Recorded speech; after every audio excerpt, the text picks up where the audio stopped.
Xarici İşlər naziri Ceyhun Bayramov Ceyhun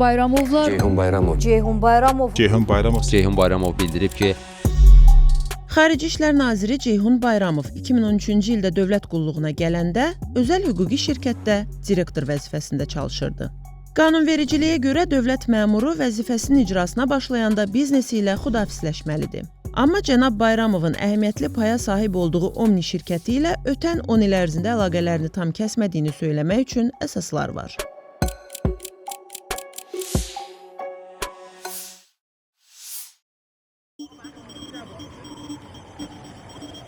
Bəzi qlobal platformalarda o hələ də şirkətin idarəedici tərəfdaşı kimi təqdim edilir. Üçbucağın başqa bir diqqət çəkən tərəfi isə səhmdarlarına milyonlarla manat dividend ödəyən şirkətin dövlətin təşkil etdiyi satın almalarda davamlı uğurlu iştirakıdır. Hüquq və məsləhət xidmətləri sahələrində fəaliyyət göstərən şirkətin 3 qurucu həmtəsisçisindən biri Ceyhun Bayramovdur. Şirkətin internet səhifəsində onun 2002-ci ildə yaradıldığı yer alır.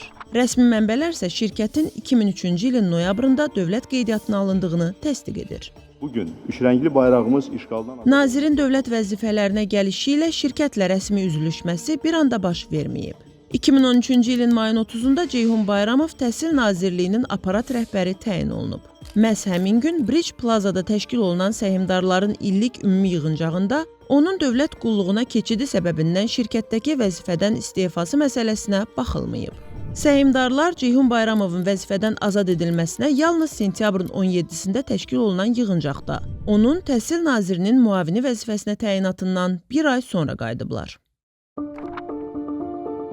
Omni şirkətinin direktoru vəzifəsini tərk etdikdən sonra ən azı 2017-ci ilin mayın 10-nədək Ceyhun Bayramov səhmdar cəmiyyətindəki səhmlərini qoruyub saxlayıb. Düz bir il sonra 2018-ci ilin mayın 10-da keçirilən yığıncaqda 5 nəfərdən ibarət səhmdarların arasında 30%lik səhm sahibi kimi artıq Ceyhun Bayramovun deyil, onun həyat yoldaşı Aygün Hüseyin qızı Bayramovanın adı keçirdi.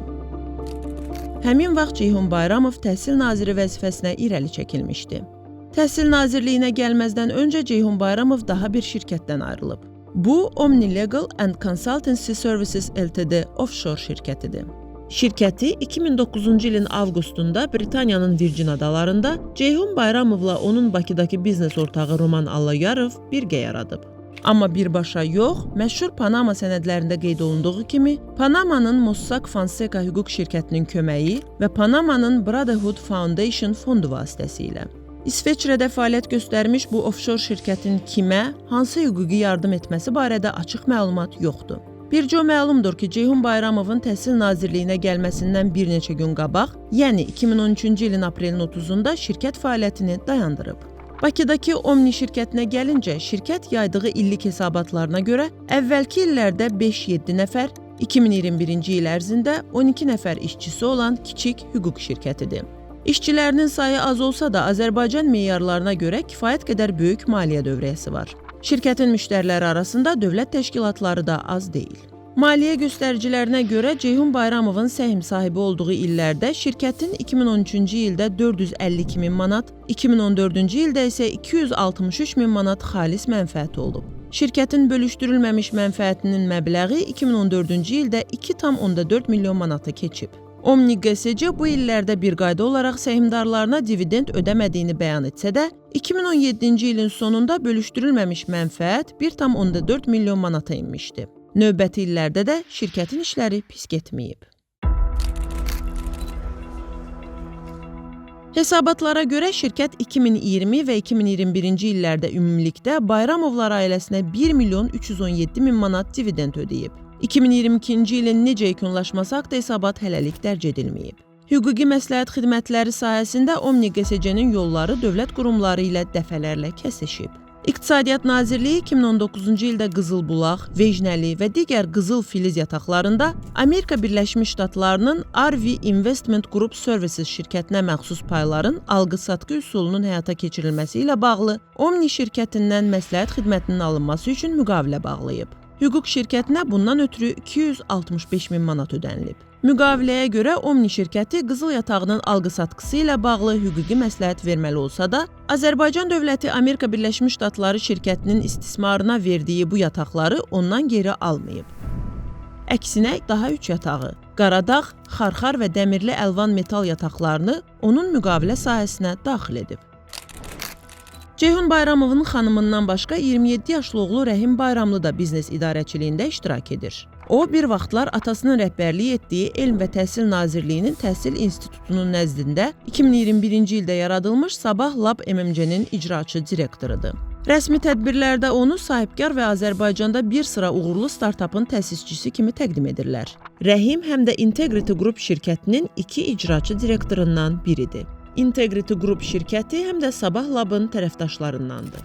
Sabah Lab MMC-yə sorğu göndərib Rəhim Bayramlının biznesini qurmaq üçün sərmayəni necə əldə etməsi barədə soruşsaq da, suallarımıza cavab verilmədi.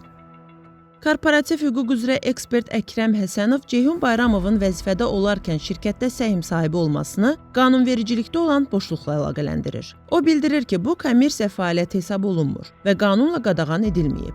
Amma ekspert vurğulayır ki, Bayramov vəzifəyə gəldiyi vaxt şirkətin rəhbərliyindən uzaqlaşmalı idi. Dövlət qulluğu haqqında qanun var və o qanuna görə də bu şəxslər yəni başqa fəaliyyətdən məşğul olurlar. Əgər məşğul olurlarsa, bu üzə çıxırsa, onlar vəzifələrindən azad olunmalıdırlar. Amma mən dediyim kimi də Azərbaycanda mütləq əksər hallarda dövlət məmurları kommersiya, biznes fəaliyyəti ilə qeyri-rəsmi məşğuldurlar. Bunu heç yerdə müəyyən etmək olmur da. Omni Hüquq şirkəti Nazir Ceyhun Bayramovun şirkətlə hazırki əlaqələri barədə sorğumuza cavab verməyib. Xarici İşlər Nazirliyinin mətbuat katibi Ayxan Hacızadə suallarımızı rəhbərliyə məruz etdiyini bildirsə də, nazirdən cavab gəlməyib.